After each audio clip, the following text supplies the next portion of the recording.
me. I'm an author, speaker, consultant. I live in the suburbs of Los Angeles, California. You know, my favorite disruptive hero is actually not one individual. It's a collection of individuals. My life sort of changed a dozen years ago when I began working with a company called Toyota. And it radically changed how I looked at problems. It radically changed my mindset. It radically changed my path in life. It was a happy accident. I was a subcontractor for large consulting firms at the time. It was just before Christmas, 1998, and I got a strange phone call. It went something like this: Mr. May, my name is Mr. So-and-so. I'm with Toyota Motor Sales. We're forming something called University of Toyota. We're getting together just after the new year, come together at an offsite. We're looking for the very best facilitator we can possibly find to facilitate that. Unfortunately, he's not available. But we hear you are. So through that happy accident, I came into contact with Toyota, and that one little assignment turned into 8 years of complete. I was a captive consultant. They bought all of my time for 8 years, and I learned to think lean. I learned to think subtractively. I learned to think about how to achieve the maximum effect with the minimum means. I think that too often you think about big decisions and you think about what to do. You don't think about what to not do. Big decisions like, well, what do I do versus what do I don't? What do I pursue versus what do I ignore?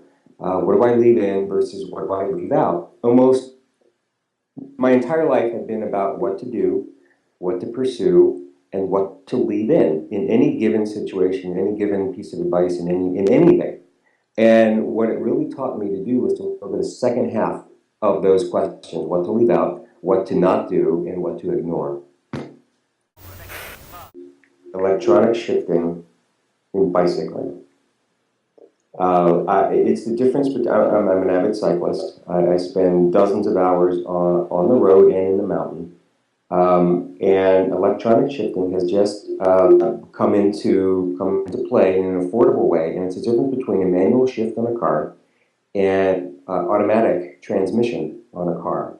And it's one of those iPhone moments where you get a piece of technology and you think, I never perceived this to be a problem, but oh my gosh, this solves a world of hurt. I never knew I needed this, but gosh darn it, I guess I did. The disruptive change that I am currently struggling with, 2 months ago, I suffered a minor heart attack. Now, if you were to see me on a tennis court or see me on a bicycle, you'd think that there's just no way that that's possible. I have no family history of it. I have about a 7 or 8% body fat composition. I do not eat starches, breads, desserts, dairy. 90 minutes later, I had 2 titanium stents put in a major artery in my heart.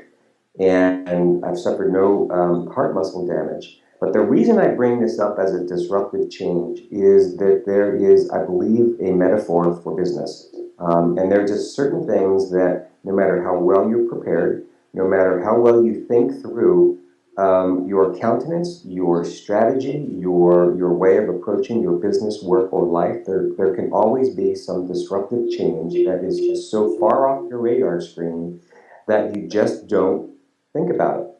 And it has that disruptive change now has been thrust upon me, and I have to double down and think through certain things, certain activities, and monitor things far more closely than I ever thought I would need to. And I think it's a pretty good metaphor for how we run our organizations and our lives in general. There's sometimes just no way to prepare. I think that certain things that appear to be important before go away, as you know, on the scale of things. It's like, it's a detail. It's a detail. Why get upset? over that. You know, tomorrow you're not going to feel the same. You're not going to think the same. Let it go. Which is sort of in keeping with my entire philosophy and your philosophy as well, which is the notion of simplicity and just getting, as John Midas says, subtract the obvious to add meaningful.